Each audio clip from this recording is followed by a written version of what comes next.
आज की इस वीडियो में खुशामदीद। अगर आप हमारे चैनल पर नए हो तो हमारे चैनल को सब्सक्राइब ज़रूर कीजिए। वो क्या है जिसकी आंखें नहीं फिर भी रोता है, और उसके पर नहीं लेकिन उड़ता है?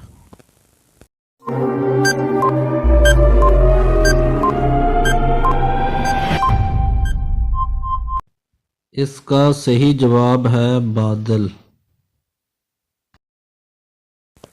इंसानी जिस्म का वो कौन सा हिस्सा है जो चोट लगने पे सबसे जल्दी ठीक हो जाता है?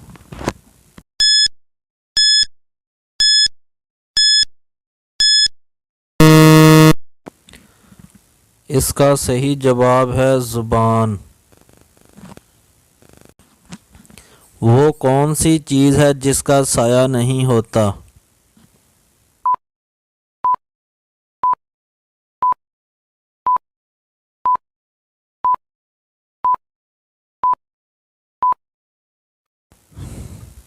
इसका सही जवाब है सड़क। जिस्म का वो कौन सा हिस्सा है जो हर 2 माह बाद तब्दील होता है?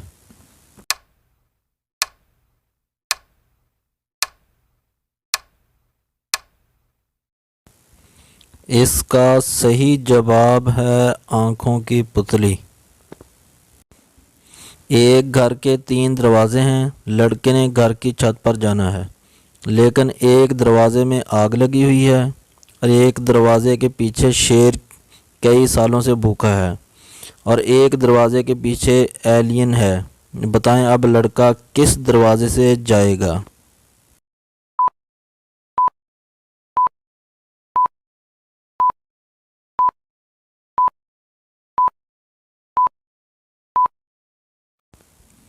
लड़का शेर वाले दरवाजे में से गुजरेगा, क्योंकि शेर कई सालों से भूखा है और अब तक मर चुका होगा।